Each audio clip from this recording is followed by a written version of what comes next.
हा तेलाचा घाणा आहे, याला खुंट असे म्हणतात. यात सुके खोबरे घातले जाते.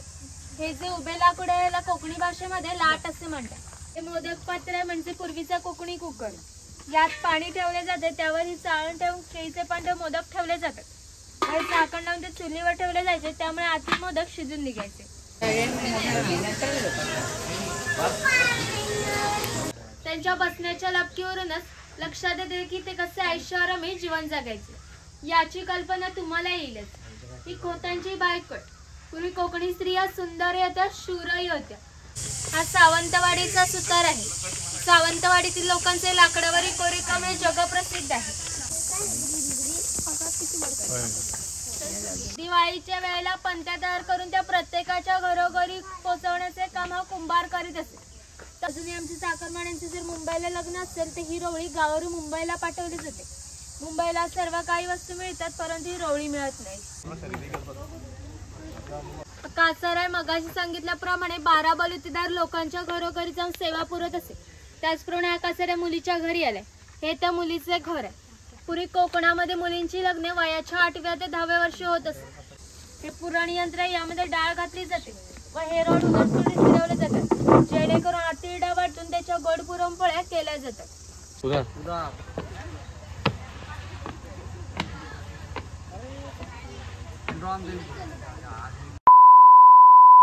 हेलो फ्रेंड्स, तो आज है डे 2। गणपति मंदिर में जाकर आए। गणपति जी का दर्शन अच्छी तरह से हुआ, ब्रेकफास्ट हुआ।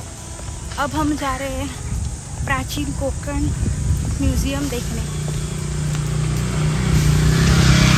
जो गणपति मंदिर से 500 मीटर की दूरी पर है। Bye walk 7 to 8 minutes. प्राचीन कोकण।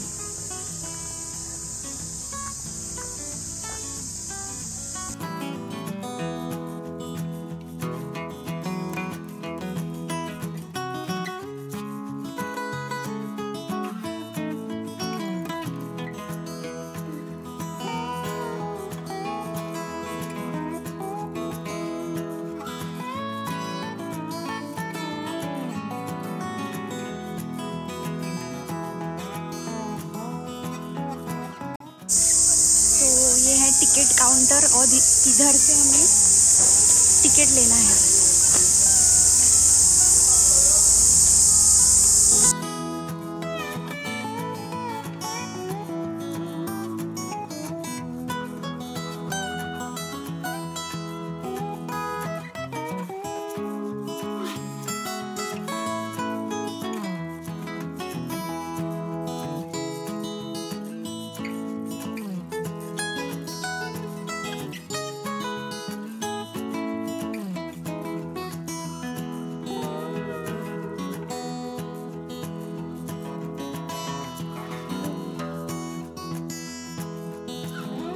ये जो आईडी कार्ड मैंने पहना है, तो हम आपको फ़ोटोग्राफी वीडियोग्राफी करनी है तो आपको 50 रुपये देने पड़ेंगे, तो उनको ये आईडी कार्ड मिलता है।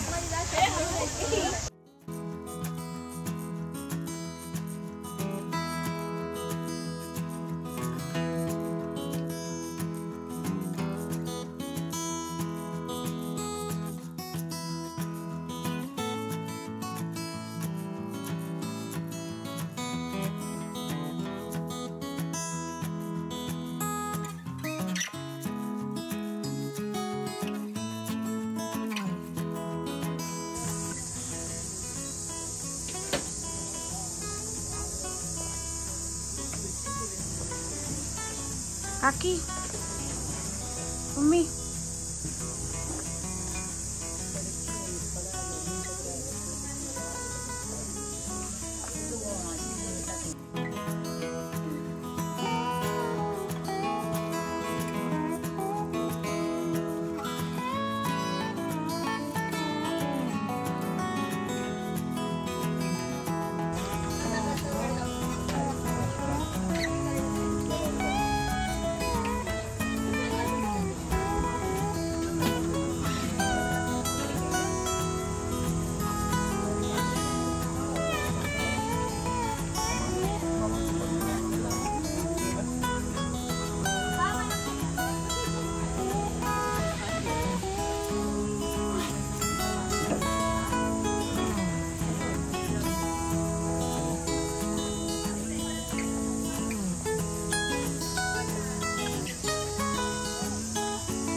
मध्ये आपले स्वागत करते. कोकण टुरिझम डेव्हलपमेंट आणि रिसर्च सेंटर ही आमची संस्था आहे आणि येथे आम्ही पर्यटनातून रोजगार निर्मितीविषयी घेऊन काम करत आहोत. आपली संस्कृती निसर्गातून फुललेली. पूर्वजांनी विविध वनस्पती व प्राणी यांना देवत्व बहाल करून त्यांच्याविषयी कृतज्ञता व्यक्त केली. पूर्वी प्रत्येक गावात राखीव जंगल असे, त्याला देवराई असे म्हणे. त्यातील वनस्पती व प्राणी यांची हत्या केल्यास ते पाप समजले जाईल. विविध धार्मिक ग्रंथांचा अभ्यास करून आम्ही इथे नक्षत्रबाग तयार केले. प्रत्येकाच्या जन्म नक्षत्रानुसार एक वृक्ष आराध्य वृक्ष म्हणून मानला जातो. त्याची पूजा अर्चना केल्यास त्या व्यक्तीला धनसौख्य आरोग्य प्राप्त होते. प्रत्येकाच्या जन्म नक्षत्रानुसार तिथे बोर्ड लावलाय, ते एक्झिट करताना पाहू शकता. कॅमेरा तिकीट असेल तरच फोटोज काढत चला. येतानाचा रस्ता वेगळा आहे.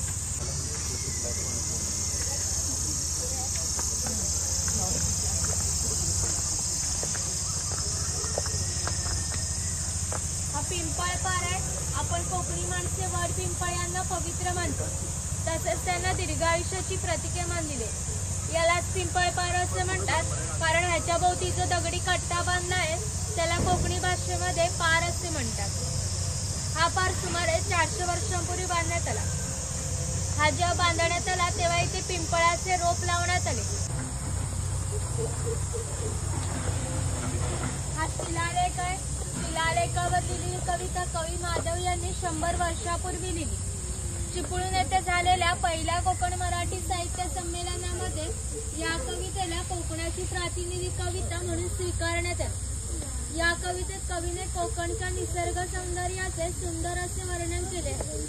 सह्याद्रीच्या तळी शोभते हिरवे तळ कोकण, राष्ट्रदेवीचे निसर्ग निर्मित केवळ नंदनवन.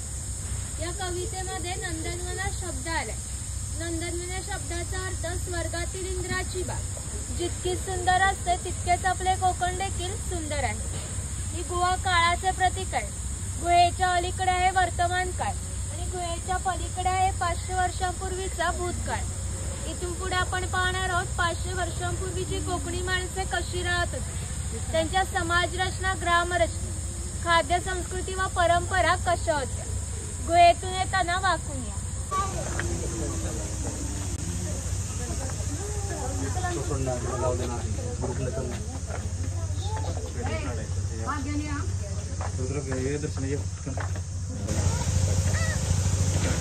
हे कोकमचे झाड आहे. याला जी फळे येतात त्यापासून कोकम सरबत किंवा कोकम आकार तयार केले जाते. तसेच त्यांच्या बियांपासून तेल देखील तयार केले जाते. त्या तेलाचा वापर कैलासी बनसारख्या क्रीममध्ये केला जातो. तसेच त्यांच्या सालींपासून आमसूल देखील तयार केले जाते. म्हणजेच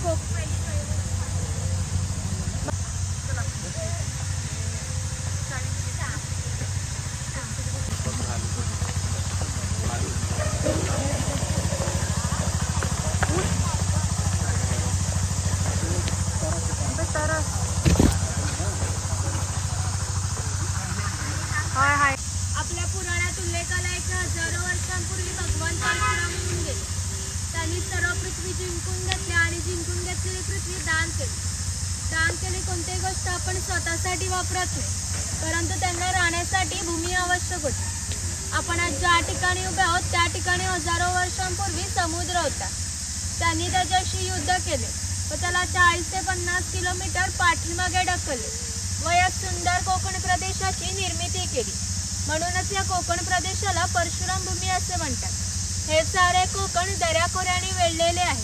सूर्याची किरणे जमिनीपर्यंत पोहोचू शकत नाही इतकी दाट अरण्य, वाघ, अस्वले, गवेरेडी यांसारखी जंगली श्वापदे, 200 ते 250 प्रकारचे औषधी वनस्पती, शेकडो प्रकारचे मासे, दुर्मिळ कासवे, सुनसर, मगर यांसारखे प्राणी आपल्याला पाहायला मिळतात. कोकणामध्ये लाल रंगाचा जांभा नावाचा दगड मिळतो. त्या जांभा दगडाचा हा जो पक्का रस्ता बांधला आहे याला कोकणी भाषेमध्ये पाखाडी असे म्हणतात. ही पाखाडी सुमारे 400 वर्षांपूर्वी बांधण्यात आली. तेव्हा ती गणपतीच्या देवळापर्यंत होती. काळाच्या ओघात नष्ट झाली. आज ती आपल्याला प्राचीन कोकणमध्ये शिल्लक राहिलेली पाहायला मिळते. पूर्वी अशा पाखाड्या सामान्यपणे ग्रामदेवतेकडे जाण्यासाठी बांधल्या जात असत. आपण या पाखाडीने आज प्राचीन कोकणमधील ग्रामदेवतेकडे जाणार आहोत.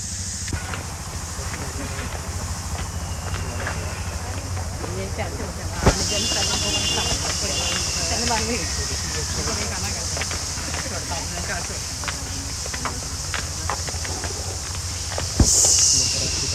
वनवासी लोक राहत होते. त्यामध्ये भिल्ल व कातकरी या जातींचा समावेश होता. त्यातील कातकरी समाज इथे दाखवला.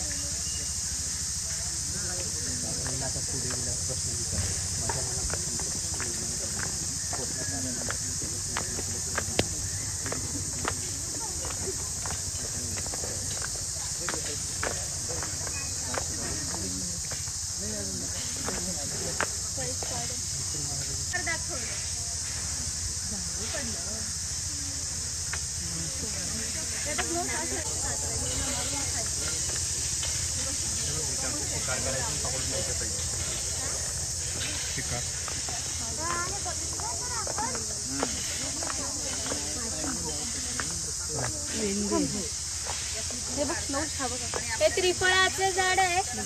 पदार्थामध्ये केला जातो. इकडे माडीवाला दाखवला. गोव्यामध्ये बांगड्याचा गोव्यामध्ये बांगड्यात एक गोड मार बघितलं तुला.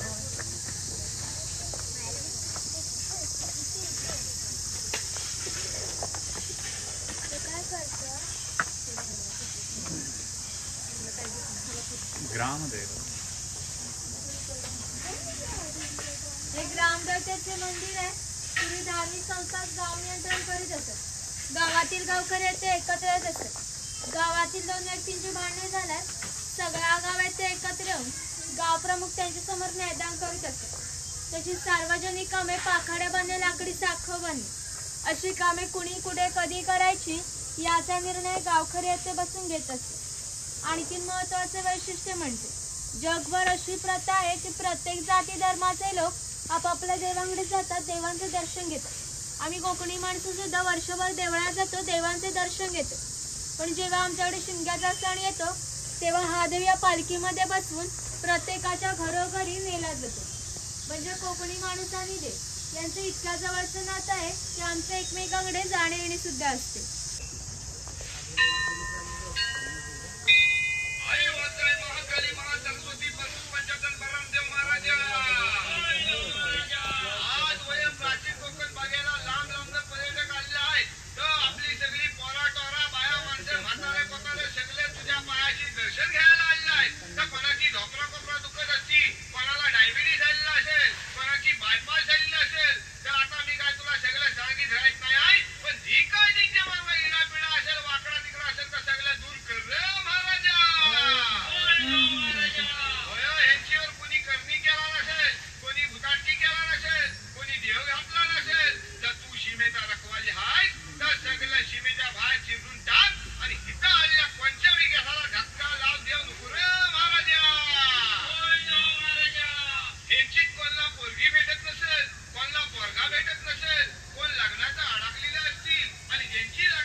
हा चव्हाटा देव आहे.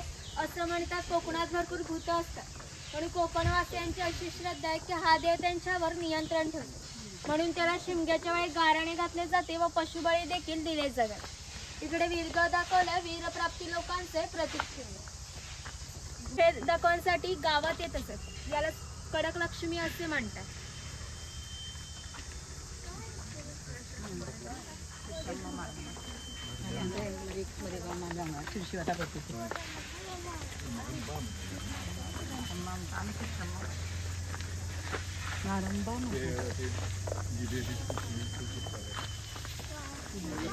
समाजाची लोक समुद्राच्या इतक्या जवळ राहतात की समुद्राच्या भरतीचे पाणी त्यांच्या घराला लागून जात.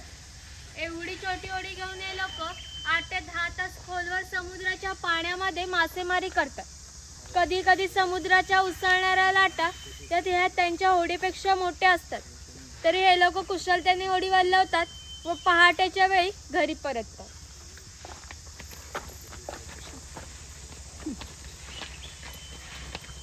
नाभिक, सुतार, चर्मकार, कासार हे लोकांना घरोघरी जाऊन सेवा पुरवत असते. त्या बदल्यात त्यांना पैसे नव्हे तर केवळ धान्यच मिळत असते. म्हणजेच एका नाविकाला एका कुटुंबातील पुरुषाचे घरी जाऊन केस व दाढी करण्यासाठी वर्षभरासाठी 4 पैल म्हणजे जाताचे 8 किलो धान्य मिळत असते. एवढ्या अल्प मोबदल्यात ही लोक समाजाची सेवा करत असत. आमच्या नाभिकाविषयी आणखीन थोडं मजेशीर वर्णन आमच्या लोकसाहित्यामध्ये आढळतं. हे खोत आहे, खोतांचे घर आहे. राजाच्या गावातील थेट प्रातिनिधिक म्हणजे खोत. धार्मिक व राजकीय बाबतीत पहिला मान खोतांचा असे. खोत गावचा प्रमुख असे. गावात न्यायदान करणे, महसूल गोळा करणे, कायदा सुव्यवस्था सांभाळणे इत्यादी कामे खोतांची असे. खोत लोक जमीनदार असे. सर्वसामान्यपणे सुखवस्तू असे. त्यांच्या बसण्याच्या लपकीवरूनच लक्षात येते की ते कसे ऐषारामी जीवन जगायचे याची कल्पना तुम्हाला येईलच. ही खोतांची बायकोट. पूर्वी कोकणी स्त्रिया सुंदरही होत्या, शूरही होत्या, परंतु त्यांना स्वातंत्र्य नव्हते. माझ घराचा उंबरठा ही त्यांच्यासाठी मर्यादा होती. ही खोतांची 2 मुलं आहेत. ती आपला एक परंपरागत खेळ सोंगट्या खेळते. हा खेळ महाभारतात धर्मराज व दुर्योधन यांच्यामध्ये द्यूत या नावाने खेळला गेला. हस्तिदांती फासे असतात किंवा शंखांच्या कवड्या असतात. त्या रंगत असते. इतका मजेशीर खेळ. घराची रचना पा. खोत ज्या उंचवट्यावर बसले त्याला ओढली असे म्हणे. घराचे छप्पर पा. वरती छोटे छप्पर, मध्ये गॅप, त्याखाली मोठे छप्पर. कोकणामध्ये फार उष्णता असते, त्यामुळे घरातील उष्ण हवा या गॅप मधून सतत बाहेर पडते व बाहेरची थंड हवा तिची जागा घेते. त्यामुळे घरातील वातावरण थंड राहते. घरासमोर अंगण आहे. अंगणात तुळस आहे. अंगण हे कोकणी घरांचे वैशिष्ट्य. तुम्हाला एकही कोकणी घर असे दिसणार नाही की ज्या पुढे अंगण नाही, तुळस नाही. इकडे काही अडकित्त्यांचे प्रकार दाखवले जे पूर्वी सुपारी फोडण्यासाठी वापरले जायचे.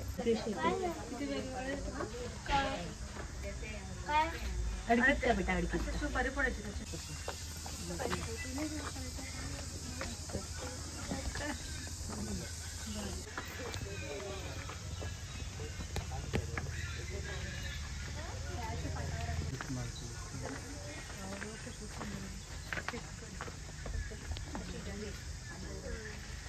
घर आहे.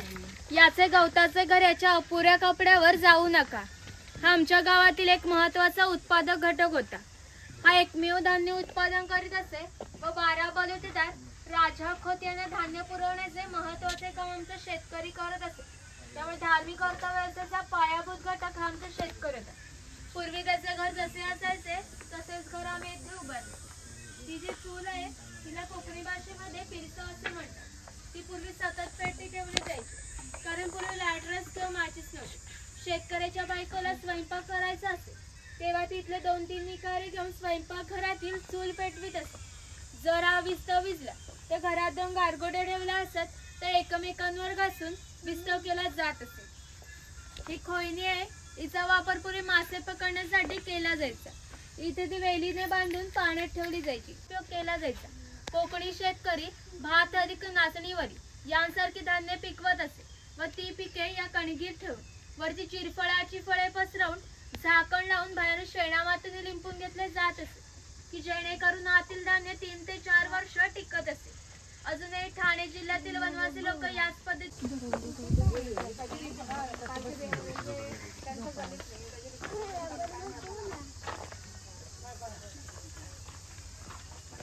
मडकी तयार करणे.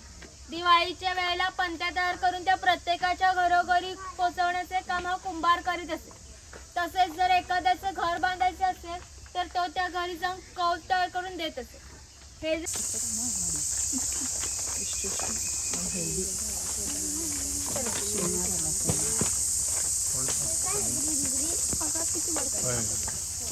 दागिने बनवून देण्याचे काम सोनार करीत असे. त्यांच्या या अप्रतिम कलाकुसरीमुळे यांच्या दागिन्यांना जगभर अशी मागणी येते. तसेच नवरात्र व शिमगा अशा अन्य वेळी ग्रामदेवतेला दागिने घालण्याचा मान हा सोनाराचा असतो.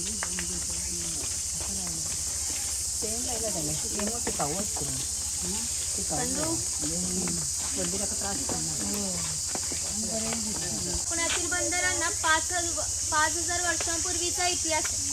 या बंदरामधून भारतीय व्यापाऱ्यांनी जगाशी व्यापार केला. इथून निर्यात होणाऱ्या वस्तूंमध्ये हस्तकौशल्याच्या वस्तू,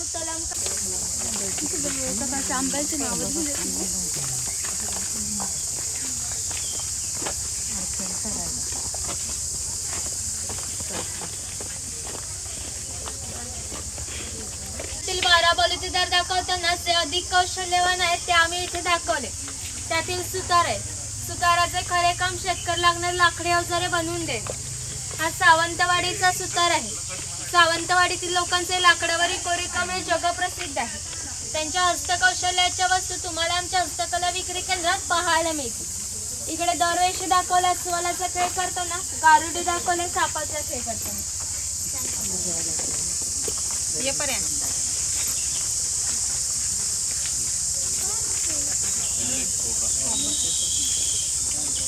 लागणारी लोखंडी अवजारे बनवण्याचे काम लोहार करीत असते. उदाहरणार्थ कोयता, कुऱ्हाड, नागराचा फाळ इत्यादी. 500 वर्षांपूर्वीची कोकणाची राजकीय परिस्थिती अस्थिर होती. बरेचसे लोक सैन्यात होते. त्यांना लागणारे लोखंडी ढाली व तलवारी बनवण्याचे काम हा लोहार करीत असतो. आणखीन वैशिष्ट्य म्हणजे कोकणातील मराठा खोत यांच्याकडे काहीशा वर्षांपूर्वीच्या तलवारी आहेत. त्यांना अजून एक गंज आलेली नाही. दर दसऱ्याला त्यांची पूजा केली जाते. पूर्वी कोकणी माणसं आपल्या जेवणात खोबरेल तेलाचा वापर जास्त प्रमाणात करीत असे. शेतकरी आपल्या बागेतील खोबरे स्वतः तेलाकडे घेऊन जात असे व तेली जशा देखत तेल पाडून देत असे. हा तेलाचा घाणा आहे, याला खुंट असे म्हणतात. यात सुके खोबरे घातले जाते. हे जे उभे लाकूड आहे याला कोकणी भाषेमध्ये लाट असे म्हणतात. हे आडवे लाकूड या उभ्या लाकडाला अशा तऱ्हेने बांधले जाते की जेणेकरून ही लाट उभी राहते. या ठिकाणी जोकडाला बैल बांधला जातो व या आडव्या लाकडावर दगड ठेवून तेली त्यावर स्वतः बसते. हे सर्व वजनगम बैल गोल फिरवल्या जाते. त्यामुळे आतील खोबरे रगडून त्याचे तेल निघते. ते तेल भरून काढायचे असेल तर प्रथम जोखडाचा बैल सोडायचा. जोखड बाजूला केले जाते. आडवे लाकूड बाजूला करून दाट बाजूला केली जाते व आतील तेल भरून काढले जाते. पुन्हा नवीन तेल पाडायचे असेल तर पुन्हा क्रमवारमांडणी करावी लागत असते. म्हणजेच तेलाला पूर्वी 6 ते 1.5 पसा तेल पाडण्यासाठी 1-1.5 तास मेहनत घ्यावी लागत असते. यावरून लक्ष देते की पूर्वीचे जीवन किती कष्टमय होते.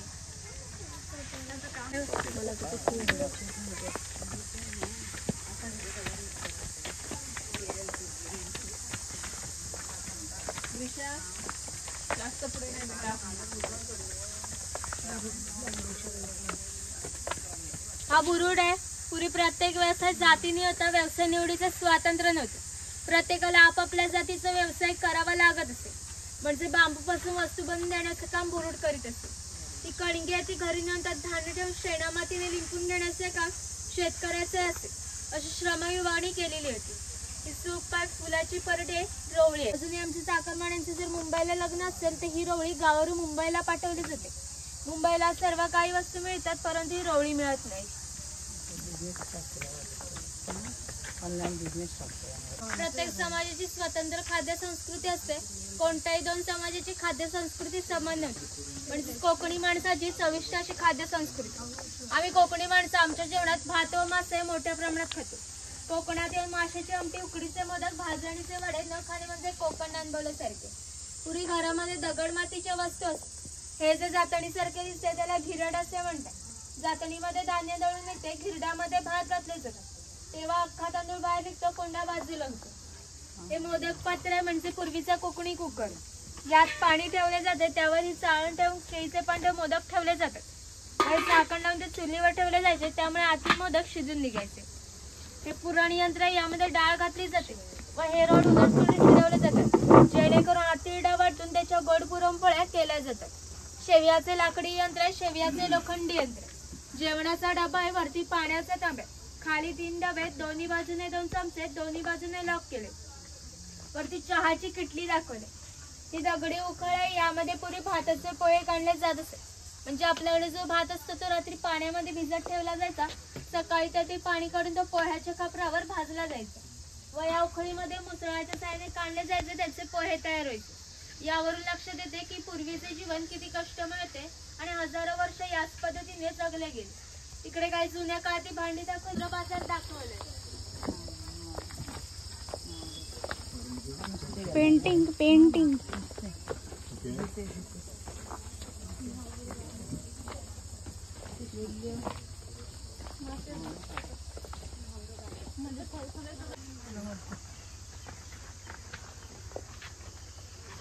कासार आहे. मगाशी सांगितल्याप्रमाणे 12 बलुतेदार लोकांच्या घरोघरी जाऊन सेवा पुरत असे. त्याचप्रमाणे कासार मुलीच्या घरी आलाय. हे त्या मुलीचे घर आहे.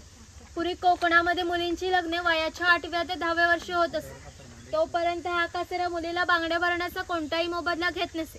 पण ज्यावेळी या मुलीचे लग्न होईल त्यावेळी मुलीचे वडील या कासाऱ्याला एक छोटासा सोन्याचा दागिना देत असे. त्या व्यतिरिक्त कोणताही मोबदला या कासाऱ्याला मिळत नसे. म्हणजे हा कासाऱ्या मुलीला 8 ते 10 वर्ष क्रेडिट देत असे. यावरून लक्षात येते की पूर्वीची समाज रचना एकमेकांच्या विश्वासावर आधारलेली होती. थोडक्यात 12 बलुतेदार आपले काम कोणत्या नफ्या तोट्याचा विचार न करता केवळ कर्तव्य म्हणून करीत होते.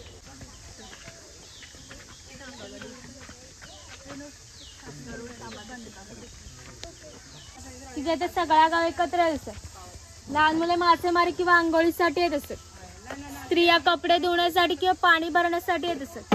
गुराख्यांसारखे व्यवसाय गुरांना पाणी पाजण्यासाठी येत असत. थोडक्यात ग्रामीण जीवनाचे मध्यवर्ती केंद्र पाणवठा होता. वरती खवले मांजर दाखवले. खवले मांजर ज्याच्यामुळे कोरोना आला होता.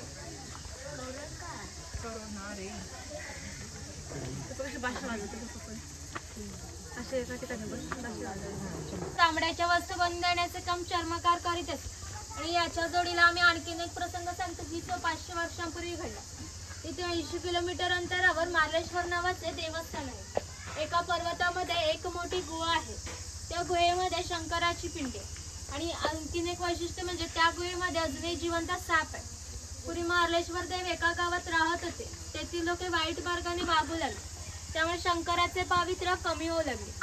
शंकराला मान्य होणे शक्य नव्हते. शंकराने गाव सोडून जाण्याचा निर्णय घेतला. मकर संक्रांतीच्या आदल्या रात्री तो गावाबाहेर पडला. गावाबाहेर चर्मकाराचे घर होते. चर्मकार गरीब पण श्रद्धाळू आणि नीतिवान होता. शंकराने कोणत्या जातीपातीचा विचार न करता या चर्मकाराला मशाल दाखवण्यास विनंती केली. चर्मकाराने सुद्धा अतिथी देवभाव समजून मशाल दाखवण्यास सुरुवात केली. शंकराने आज ज्या ठिकाणी मार्लेश्वर आहे त्या ठिकाणी गेल्यावर आपले खरे रूप प्रकट केले व या चर्मकाराला दर्शन दिले व त्याला सांगितले की यापुढे मी याच ठिकाणी राहीन. या गोष्टीला जवळजवळ 500 वर्ष होऊन गेली. परंतु शंकराच्या मूळ गावातून दरवर्षी संक्रांतीला पालखी बाहेर पडते. तिला मशाल दाखवण्याचे आजचे काम चर्मकाराचा वंशज करतो. म्हणजे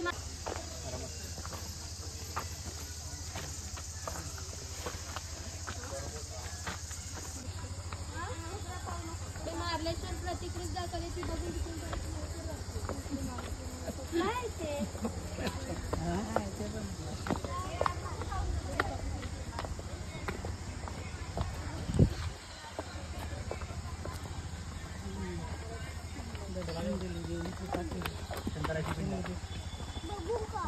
बघ ना चप्पल घातली बेटा पण आपण छान नाही वाटत मध्ये आपल्याला. चला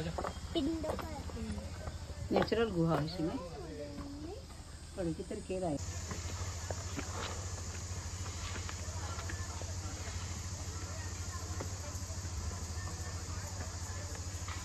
धनगर या मराठी शब्दाचा अर्थ ज्याच्याकडे भरपूर धन. पूर्वी हा धनगर समाज इतक्या दुर्गम ठिकाणी राहत असे की तिथून त्याचा पहिला बस स्टॉप 10 ते 12 किलोमीटर अंतरावर असे. हे लोक ज्यावेळी गावात येत असत त्यावेळी पायात चमडीची वणा, हातात घुंगराची काठी, खांद्यावर फाटकी घोंगडी या वेशभूषेत येत असत. असे असले तरी प्रत्येक धनगर 100 ते 125 गायी, 5 ते 25 म्हशींचा मालक असे. प्रत्येक गायी म्हशीची किंमत 8 ते 10 हजार असे.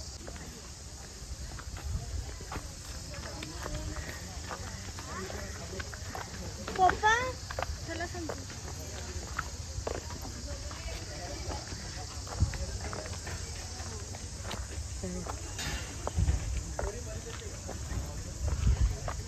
कात तयार केला जातो जो पानामध्ये घालतात तो लाल रंग येण्यासाठी तोडले जाते व त्याच्या आतील भागाचे छोटे छोटे तुकडे केले जातात. ते तुकडे पहिल्या 4 मडक्यात पाण्यासोबत उकळवले जातात आणि जो लाल रंगाचा पाक तर तो 5व्या मडक्यात प्रकारची मसाणे शिकारीसाठी व भूप्रदेशी लक्ष ठेवण्यासाठी उभारले जातात.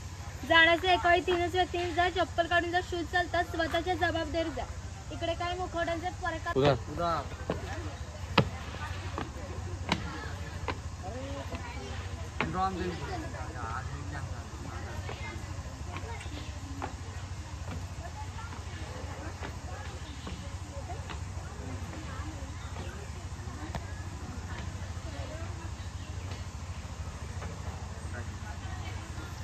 चल ज़्यादा ऊपर जाएंगे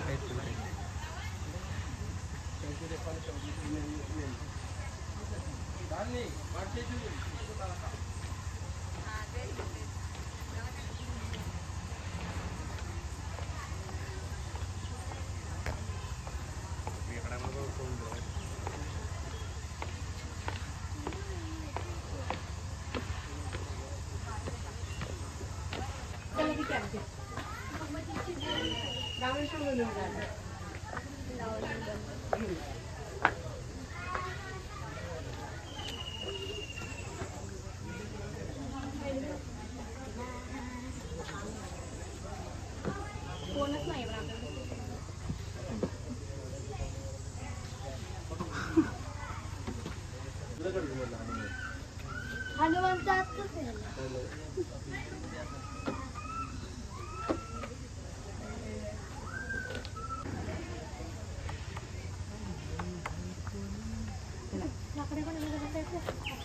ऊन आहे.